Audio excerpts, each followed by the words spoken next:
दोस्तों नमस्कार, ये है मार्गदर्शन फॉर सिविल सर्विसेज। मैं अनुराग चौधरी। दोस्तों, नागरिक शास्त्र अथवा राजनीति विज्ञान के महत्वपूर्ण प्रश्नों के एग्जाम बूस्टर श्रृंखला में इस वीडियो में प्रस्तुत है प्रमुख अंतर्राष्ट्रीय संगठन और विविध प्रश्नों से संबंधित महत्वपूर्ण प्रश्नों का संकलन, जो आपके आगामी विभिन्न परीक्षाओं जैसे पीजीटी प्रवक्ता परीक्षा, गवर्नमेंट इंटर कॉलेज प्रवक्ता, गवर्नमेंट डिग्री कॉलेज, उच्चतर शिक्षा असिस्टेंट प्रोफेसर, केंद्रीय विद्यालय संगठन और नेट जेआरएफ राजनीति विज्ञान के लिए बहुत ही उपयोगी है। तो आइए शुरू करते हैं नागरिक शास्त्र के महत्वपूर्ण प्रश्नों के एग्जाम बूस्टर श्रृंखला में अंतर्राष्ट्रीय संगठन और विविध प्रश्नों का भाग 2। पहला प्रश्न बहुत ही महत्वपूर्ण है। इसमें आपसे पूछा गया है कि तृतीय विश्व शब्द का प्रयोग सबसे पहले किसने किया था। तो उत्तर है तृतीय विश्व शब्दावली का प्रयोग सबसे पहले अल्फ्रेड सौवी के द्वारा किया गया था। अगला है कि यूएन सुरक्षा परिषद में वीटो या निषेधाधिकार क्या है। तो उत्तर है यूएन सुरक्षा परिषद में वीटो पावर सुरक्षा परिषद के अस्थायी सदस्यों द्वारा नकारात्मक वोट की कार्यप्रणाली, और ये जो वीटो पावर है केवल सुरक्षा परिषद के 5 अस्थायी सदस्यों को ही प्राप्त है। अगला प्रश्न है यूनेस्को का मुख्यालय कहाँ स्थित है। तो ये पेरिस में है। यूएनओ के वर्तमान महासचिव कहाँ से हैं। ये प्रश्न बहुत ही महत्वपूर्ण है। यूएनओ के वर्तमान महासचिव, आप जानते हैं दोस्तों, यूएनओ के वर्तमान महासचिव जो हैं ये एंटोनियो गुटरेस हैं। बहुत ही महत्वपूर्ण प्रश्न है आपके लिए। यूएनओ के वर्तमान महासचिव एंटोनियो गुटरेस हैं। और आप जान लीजिए, आमतौर पर जो संयुक्त राष्ट्र महासचिव होते हैं दोस्तों, ये सुरक्षा परिषद द्वारा तय किए जाते हैं। और संयुक्त राष्ट्र महासचिव सुरक्षा परिषद के किन्हीं 5 सदस्यों द्वारा वीटो शक्ति द्वारा चुने जाते हैं। संयुक्त राष्ट्र महासचिव यानी यूनाइटेड नेशंस सेक्रेटरी जनरल का जो पद है अत्यधिक शक्ति और अधिकार का होता है। मुख्य प्रशासनिक अधिकारी और संयुक्त राष्ट्र सचिवालय के प्रमुख के रूप में सम्मानित संयुक्त राष्ट्र महासचिव जो है ये संयुक्त राष्ट्र के प्रमुख नेता के रूप में प्रसिद्ध हैं। और आप जान लीजिए कि ये जो वर्तमान में महासचिव हैं, पहले महासचिव यूएनओ के पहले महासचिव जो हैं वो आप जानते हैं कि नॉर्वे के ट्रिगवेली थे। ये बहुत ही महत्वपूर्ण है। और एंटोनियो गुटरेस जो हैं ये पुर्तगाल के रहने वाले हैं। अगला प्रश्न है क्योटो सम्मेलन का मुद्दा संबंधित था किससे। तो जलवायु परिवर्तन से। विश्व व्यापार संगठन का चौथा मंत्री स्तरीय सम्मेलन कहाँ पर हुआ था। तो ये वर्ष 2001 में दोहा में संपन्न हुआ था। अगला प्रश्न है दोस्तों कि ओपेक में कुल कितने सदस्य राष्ट्र हैं। तो सही उत्तर ओपेक जो है वर्तमान में अगर जो देखा जाए तो इसमें 14 सदस्य राष्ट्र हैं। ओपेक प्रमुख तेल उत्पादक और निर्यातक देशों का अंतर सरकारी संगठन है जो एक साथ दुनिया के कच्चे तेल का लगभग 40% उत्पादन करता है। तो बहुत ही महत्वपूर्ण प्रश्न है दोस्तों। ओपेक जिसका फुल फॉर्म है organisation of petroleum exporting countries, ये पेट्रोलियम उत्पादक 14 देशों का संगठन है। और इसके सदस्यों में Saudi Arab, Algeria, Iran, Iraq, Kuwait, Angola, Ecuador, संयुक्त अरब अमीरात, Nigeria, Libya, Venezuela, Gabon, Guinea, Congo, ये सभी देश प्रमुख तेल उत्पादक और निर्यातक देश हैं। अगला प्रश्न है ओएएस स्थापित हुआ था कब। तो 1948 में। संयुक्त राष्ट्र संघ का बाली यानी इंडोनेशिया में आयोजन पर्यावरण परिवर्तन सम्मेलन कब हुआ था। तो 2007 में। अगला प्रश्न है मानवाधिकार आयोग का मुख्यालय कहाँ पर है। तो ये जेनेवा में है। और एक प्रश्न और बहुत ही महत्वपूर्ण है दोस्तों आप सभी के लिए, उत्तरी अटलांटिक संधि संगठन के कुल कितने सदस्य हैं। तो बहुत ही महत्वपूर्ण प्रश्न है दोस्तों। आप जान लीजिए, उत्तर अटलांटिक संधि संगठन जिसको नाटो कहा जाता है, नॉर्थ अटलांटिक ट्रीटी ऑर्गेनाइजेशन, ये 30 सदस्य राज्यों का एक अंतर सरकारी सैन्य गठबंधन है जिसमें से 28 यूरोपीय देश और 2 उत्तर अमेरिकी हैं। और आप जान लीजिए दोस्तों, नाटो की स्थापना 4 अप्रैल 1949 को वाशिंगटन में हुई थी और उस समय इस पर 12 देशों ने हस्ताक्षर किए थे।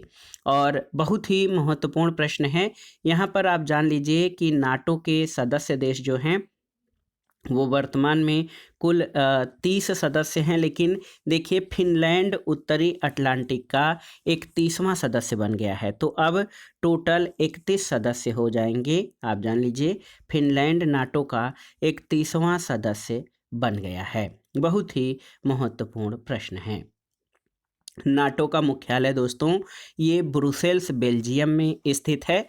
ये बहुत ही महत्वपूर्ण प्रश्न है और ये 31 स्वतंत्र सदस्य देशों का गठबंधन है और एक तरह से इसकी स्थापना सैन्य गठबंधन के रूप में की गई थी। अगला प्रश्न, उत्तर अमेरिकी मुक्त व्यापार संगठन कब अस्तित्व में आया था? तो 1989 में। अगला प्रश्न है, प्रारंभ में नाभिकीय प्राध्यापक समूह में कितने राष्ट्रों का प्रतिनिधित्व था? तो 7 राष्ट्रों का। और वर्तमान में दक्षिण पूर्व एशियाई सहयोग संगठन यानी आसियान में कुल कितने सदस्य हैं? तो 10 सदस्य हैं। अगला प्रश्न है, अंतर्राष्ट्रीय न्यायालय यानी इंटरनेशनल कोर्ट ऑफ जस्टिस में कुल कितने न्यायाधीश होते हैं? तो 15 न्यायाधीश होते हैं। अगला प्रश्न है, बेलग्रेड में गुट निरपेक्ष आंदोलन का पहला शिखर सम्मेलन कब आयोजित किया गया था? तो 1961 में। अंतर्राष्ट्रीय श्रम संगठन के सदस्य राष्ट्र कितने हैं? तो उत्तर है 186। और एक और महत्वपूर्ण प्रश्न है, भारत विश्व व्यापार संगठन का सदस्य कब बना था? तो सही उत्तर 1994 में। संयुक्त राष्ट्र संघ का मुख्यालय कहाँ है? तो न्यूयॉर्क में है। संयुक्त राष्ट्र संघ में मानवाधिकार उच्चायुक्त के रूप में सबसे पहले किसे नियुक्त किया गया था? जोसे अयाला लासो को।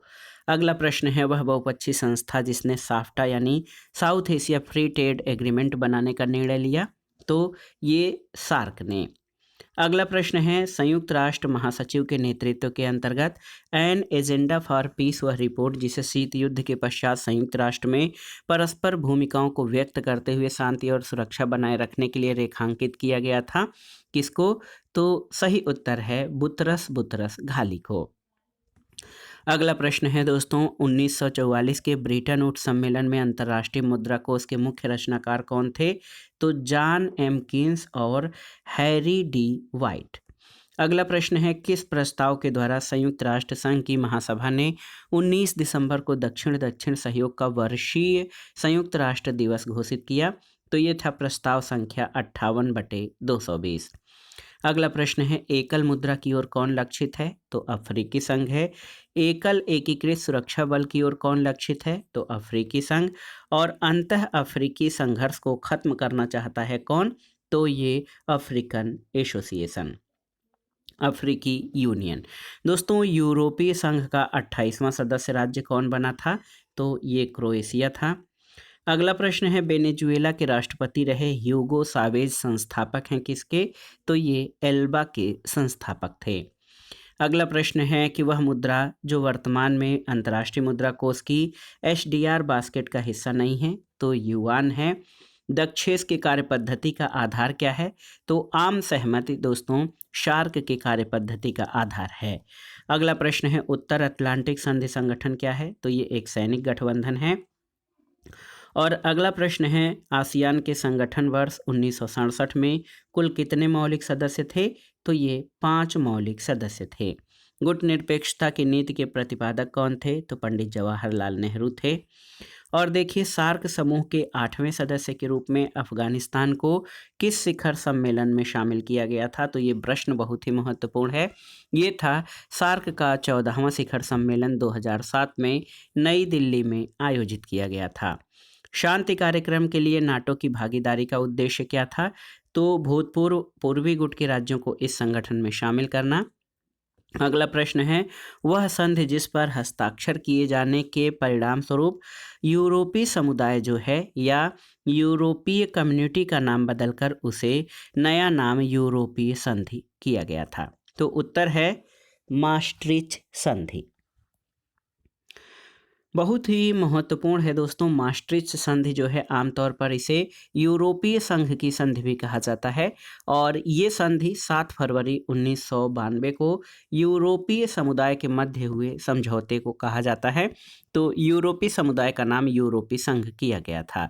कौन सी संयुक्त राष्ट्र की विशिष्ट एजेंसी नहीं है? तो ओपेक जो है ये तेल निर्यातक देशों का अंतर सरकारी पैनल है, न कि संयुक्त राष्ट्र की विशिष्ट एजेंसी।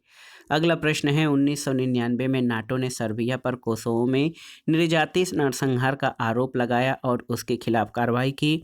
इस पर रूस और चीन जैसी प्रमुख अन्य शक्तियों ने किस प्रकार प्रतिक्रिया व्यक्त की? तो रूस और चीन दोनों ने संयुक्त राष्ट्र संघ के अनुमोदन के बिना कार्रवाई करने के लिए नाटो की आलोचना की थी। अगला प्रश्न है समुद्र के कानून संबंधी संयुक्त राष्ट्र सम्मेलन यानी UNCLOS के अनुसार राज्य समुद्री जल पर क्षेत्राधिकार की हकदारी किस प्रकार होगी? तो समुद्र तट से 3 मील प्रादेशिक जल तक, पोत परिवहन के लिए समुद्र तट से 12 मील और अनन्य आर्थिक क्षेत्र के रूप में 200 मील तक। अगला प्रश्न है सर जॉन चिलकाट आयोग ने किसे दोषी पाया था? तो 2003 में इराक युद्ध पर यूके के आचरण का दोषी पाया था सर जॉन चिलकाट आयोग ने। अगला प्रश्न सही सुमेलन करना है शांति प्रस्ताव के लिए एक होना 1950 में, स्वेज संकट 1956 का है, इराकी हथियार संबंधी संयुक्त राष्ट्र संघ सुरक्षा परिषद का प्रस्ताव 2002 और कोसोवो में यूएन मिशन 1999 का है। अगला प्रश्न सही सुमेलन करना है पारंपरिक हथियार कटौती संधि 1990, सामरिक हथियार कटौती संधि फर्स्ट यानी स्ट्रेटेजिक आर्म लिमिटेशन ट्रीटी 1 1991 का है और सामरिक हथियार कटौती संधि 2 जो है 1993 और व्यापक परमाणु परीक्षण प्रतिबंध संधि 1996 यानी CTBT 1996। वह घटना जिसके बाद अमेरिका ने अफगानिस्तान में तालिबान शासन के साथ संबंध समाप्त कर दिए थे। तो केन्या और तंजानिया में अमेरिकी दूतावासों पर आक्रमण के पश्चात अमेरिका ने अफगानिस्तान में तालिबान शासन के साथ संबंध समाप्त किए थे। अगला प्रश्न है संयुक्त राष्ट्र लोकतंत्र निधि का प्रमुख अंशदाता कौन है? तो भारत है। वान की मून जो है संयुक्त राष्ट्र के महासचिव रहे, ये किस देश के थे? तो ये संयुक्त राज्य अमेरिका के हैं। दक्षिण दक्षिण सहयोग के लिए वार्षिक संयुक्त राष्ट्र दिवस कब मनाया जाता है? तो प्रतिवर्ष 12 सितंबर को। अगला प्रश्न सही सुमेलन करना है वासेनार समझौता ये पारंपरिक हथियारों तथा प्रौद्योगिकी के दोहरे उपयोग का निर्यात और नियंत्रण से संबंधित है। ऑस्ट्रेलिया समूह रासायनिक और जैविक हथियारों के प्रसार को रोकने से, NSG यानी न्यूक्लियर सप्लायर ग्रुप ये परमाणु हथियारों के अप्रसार से और प्रक्षेपास्त्र प्रौद्योगिकी नियंत्रण सामूहिक विनाश वाले हथियारों की सुपुर्दगी के लिए प्रणाली के अप्रसार से संबंधित है।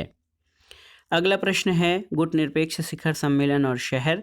तो पहला शिखर सम्मेलन यूगोस्लाविया के बेलग्रेड में हुआ था 1961 में, दूसरा काहिरा मिस्र में, तीसरा लुसाका जाम्बिया में, चौथा शिखर सम्मेलन अल्जियर्स अल्जीरिया में और पांचवा शिखर सम्मेलन कोलंबो श्रीलंका में आयोजित हुआ था।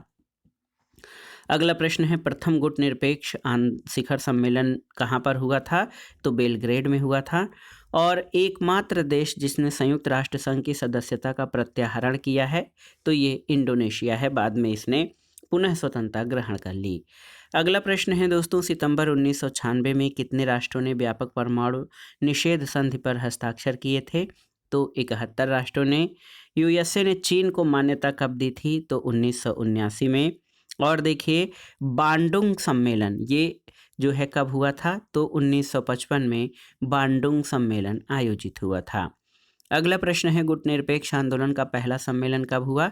तो 1961 में। दक्षिण एशियाई क्षेत्रीय देशों के संगठन सार्क का अस्तित्व मुख्यतः किस पर निर्भर करता है? तो ये शांति और सहयोग पर। सार्क का सदस्य नहीं है तो म्यांमार जो है वो सार्क का सदस्य नहीं है। अगला प्रश्न है दक्षिण एशियाई क्षेत्रीय सहयोग संगठन संघ आयोजित हुआ था तो 1985 में। सार्क के सदस्य देश कौन से हैं? तो 8 सदस्य देश हैं, अफगानिस्तान, बांग्लादेश, भारत, भूटान, मालदीव, नेपाल, पाकिस्तान और श्रीलंका। अगला प्रश्न है सार्क का सचिवालय कहाँ पर है? तो ये काठमांडू में है। और क्षेत्रीय सदस्यता और सामान्य उद्देश्य के साथ अंतःशासकीय संगठन का उदाहरण कौन सा है? तो ये है सार्क यानी दक्षिण एशियाई राष्ट्रों का संगठन। अगला प्रश्न है लीग ऑफ नेशंस का मौलिक सिद्धांत क्या था? तो सामूहिक सुरक्षा। गुटनिरपेक्षता की एक स्वार्थी नीति के रूप में किसने आलोचना की? तो स्वार्जेन बर्जर ने। और संयुक्त राष्ट्र किस सिद्धांत पर आधारित है? तो संयुक्त राष्ट्र संघ सामूहिक सुरक्षा के सिद्धांत पर आधारित है। अगला प्रश्न, जलवायु परिवर्तन शिखर सम्मेलन का वर्षों से मिलान करना है। डरबन शिखर सम्मेलन 2011 में, कानकुन शिखर सम्मेलन 2010 में, कोपेनहेगन सम्मेलन 2009 में और बाली शिखर सम्मेलन 2007 में आयोजित किया गया था। अगला प्रश्न है, 2014 का ब्रिक्स शिखर सम्मेलन कहाँ आयोजित किया गया था? तो ये ब्राजील के फोर्टालोजा में। गुटनिरपेक्ष आंदोलन का पर्यवेक्षक संगठन कौन नहीं है? तो सी लेक। और देखिए, गुटनिरपेक्ष आंदोलन के संस्थापक सदस्य कौन थे? तो नेहरू, नासिर और टीटो। सार्क के कितने सदस्य और प्रेक्षक देश हैं? तो 2017 में ये प्रश्न जब पूछा गया था तो सार्क के सदस्य और प्रेक्षक देश, ये बहुत ही महत्वपूर्ण प्रश्न है दोस्तों। आप जान लीजिए कि सार्क में जो है 9 पर्यवेक्षक सदस्य देश हैं। वर्तमान में 9 प्रेक्षक सदस्य देश हैं। इनमें ऑस्ट्रेलिया, चीन, यूरोपीय union, Iran, Japan, Republic of Korea, Mauritius, Myanmar और संयुक्त राज्य अमेरिका, और आप जानते हैं कि 8 सदस्य हैं। अगला प्रश्न है कि प्रथम गुटनिरपेक्ष आंदोलन का शिखर सम्मेलन, तो ये बेलग्रेड में आयोजित किया गया था। और सार्क की अवधारणा पेश की गई थी किसके द्वारा? तो बांग्लादेश के द्वारा। 18वां सार्क शिखर सम्मेलन आयोजित किया गया था कहाँ पर? नेपाल में। मानवाधिकार पर संयुक्त राष्ट्र घोषणा पत्र यानी UNDHR अपनाया गया था कब? तो 10 दिसंबर 1948 को। अगला प्रश्न है, गतिविधियों के संदर्भ में दक्षेस की तुलना किस संगठन से करना उचित नहीं है? तो नाटो से, इसलिए क्योंकि नाटो एक सैनिक संधि संगठन है जबकि सार्क सहयोग संगठन है। गुटनिरपेक्षता का अभिप्राय क्या है? तो गुटों से पृथकता, शीत युद्ध में कोई भागीदारी नहीं और अंतर्राष्ट्रीय समस्याओं के परिणामों के आधार पर निर्णय, ये गुटनिरपेक्षता का अभिप्राय है। अब आइए राजनीति विज्ञान और अंतर्राष्ट्रीय संबंध के कुछ विविध प्रश्नों को देख लेते हैं। गुटनिरपेक्ष आंदोलन का 12वां शिखर सम्मेलन कहाँ पर आयोजित किया गया था? तो डरबन में 1998 में। मार्शल मैकलुहान ने वैश्विक गांव या ग्लोबल शब्द का प्रयोग किसके लिए किया है? तो वैश्वीकरण के लिए। अगला प्रश्न है कि IMF के सदस्य देशों ने कोविड-19 महामारी के कारण बढ़ते कर्ज और आर्थिक संकट का सामना कर रहे देशों की सहायता के लिए कितनी धनराशि का अंतःक्षेपण संस्तुत किया? तो $650 बिलियन का। वह देश जिसमें कोविड महामारी के कारण आभासिक या ऑनलाइन प्रथम G20 देशों के संस्कृत मंत्रियों की बैठक आयोजित की गई थी? तो इटली में।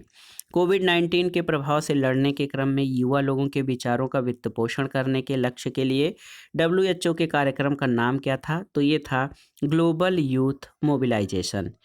अगला प्रश्न है, चीन के दबदबे को चुनौती देने के लिए भारत, जापान और ऑस्ट्रेलिया के व्यापार मंत्रियों ने SCRI का शुभारंभ किया है। तो ये सप्लाई चेन रेजिलियंस इनिशिएटिव है। परमाणु फुटबॉल जो हाल में खबरों में सुर्खियां बटोर रहा था, वो किससे संबंधित है? तो ये USA से। भारत बांग्लादेश संबंधों में तनाव का कारण क्या रहा है? तीस्ता नदी जल का बंटवारा। NPT कब अस्तित्व में आई? तो न्यूक्लियर नॉन प्रोलिफरेशन ट्रीटी, ये 1969 का है और ये 1970 में अस्तित्व में आई। गाइया की अवधारणा किसने दी है? तो जेम्स लवलॉक ने। और देखिए, सतही पर्यावरण बिंदु विश्वास रखते हैं किसमें? लोगों के स्वास्थ्य और समृद्धि में तथा सतत विकास में। अगला प्रश्न सुमेलन करना है लेखक और उनके पुस्तकों का।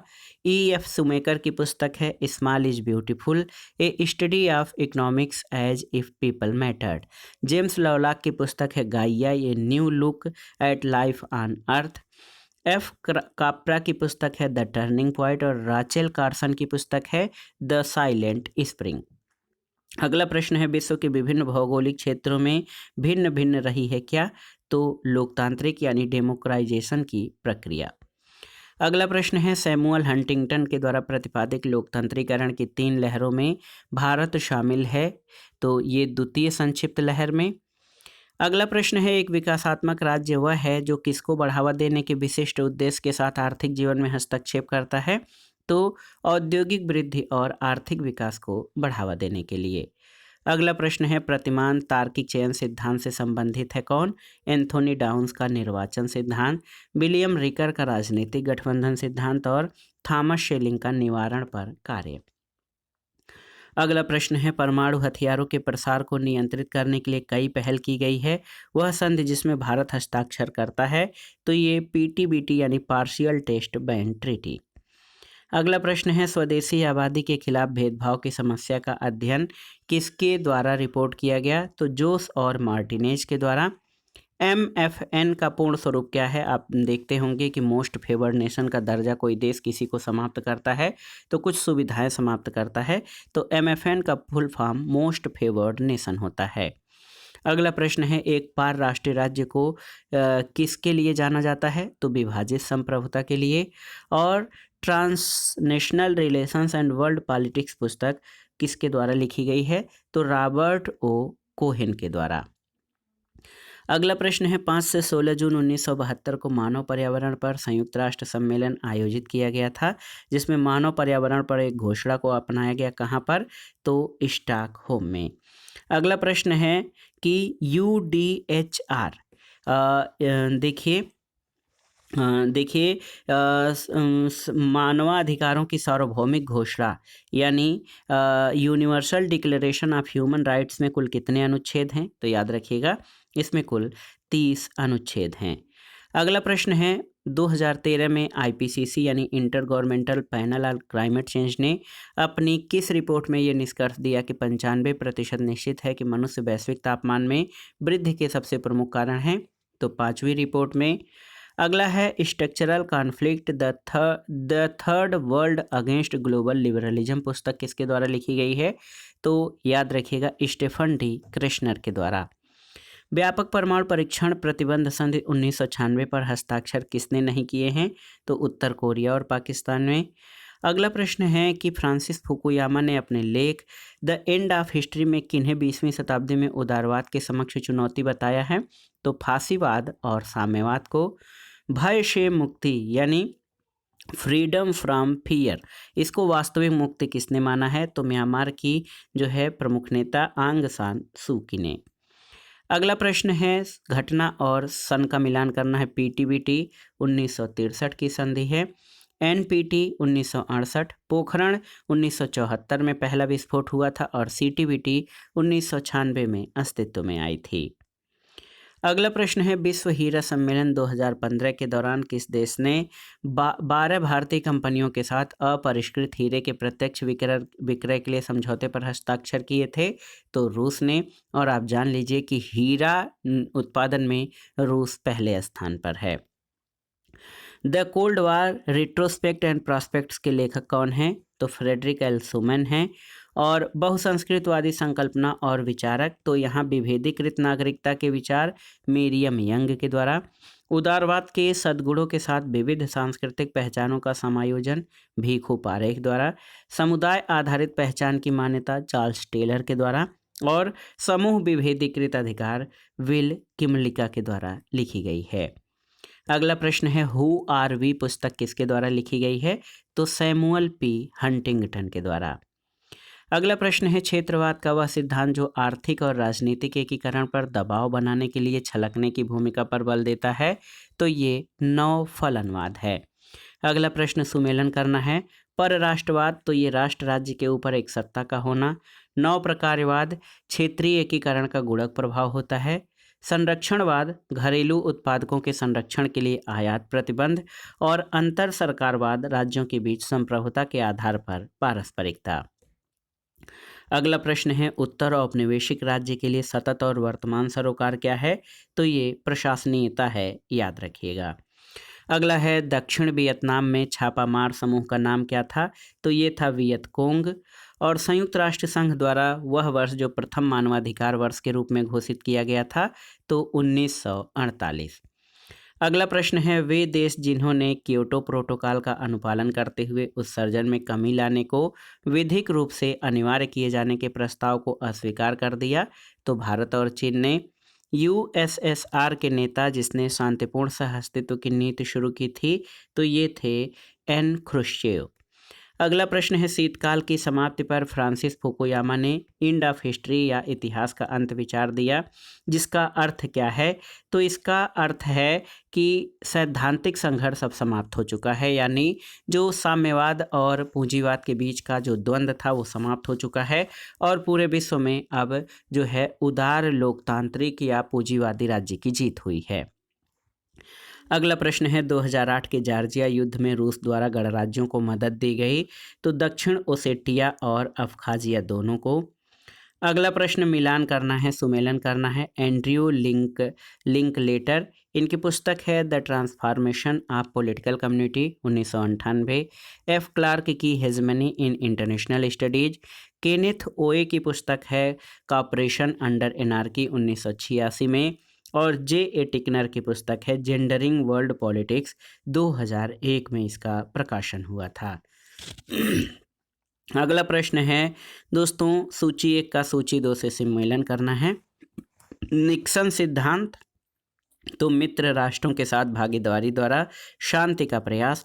केनेडी सिद्धांत, लैटिन अमेरिकी राष्ट्रों के प्रति विदेशी नीति की पहल। रीगन सिद्धांत, गुरिल्ला विरोधी आंदोलनों का समर्थन। और क्लिंटन सिद्धांत, ये नरसंहार रोकने के लिए हस्तक्षेप से संबंधित है। अगला प्रश्न और इस वीडियो का आखिरी प्रश्न है, लेखक और उनके जो पुस्तकें हैं उनका मिलान करना है। स्टीफन क्रेसर की पुस्तक है इंटरनेशनल रेसिज्म रिजिम्स 1983। जे रोजनबर्ग की पुस्तक है एम्पायर ऑफ सिविल सोसाइटी 1994 में प्रकाशित हुई। ई एम वुड की पुस्तक है एम्पायर ऑफ कैपिटल 2003। और मेरी बुजान की पुस्तक है from international to world society, जिसका प्रकाशन 2004 में हुआ था। तो दोस्तों, ये था आज का वीडियो। सिविक्स यानी नागरिक शास्त्र अथवा राजनीति विज्ञान के महत्वपूर्ण प्रश्नों के एग्जाम बूस्टर श्रृंखला के अंतर्गत अंतर्राष्ट्रीय संबंध और जो अंतर्राष्ट्रीय संगठन तथा विविध प्रश्नों से संबंधित महत्वपूर्ण प्रश्नों का दूसरा भाग था ये। और इसमें हमने परीक्षाओं की दृष्टि से विभिन्न प्रतियोगी परीक्षाओं में पूछे गए महत्वपूर्ण प्रश्नों को शामिल किया, जो आपके आगामी परीक्षाओं के लिए बहुत ही उपयोगी हैं। आप इन प्रश्नों को तैयार कर लीजिएगा। दोस्तों, वीडियो आपको कैसा लगा हमें कमेंट बॉक्स में ज़रूर बताइएगा। वीडियो को लाइक करें, शेयर करें और इस चैनल मार्गदर्शन फॉर सिविल सर्विसेज को सब्सक्राइब करें। वीडियो देखने के लिए धन्यवाद। नमस्कार।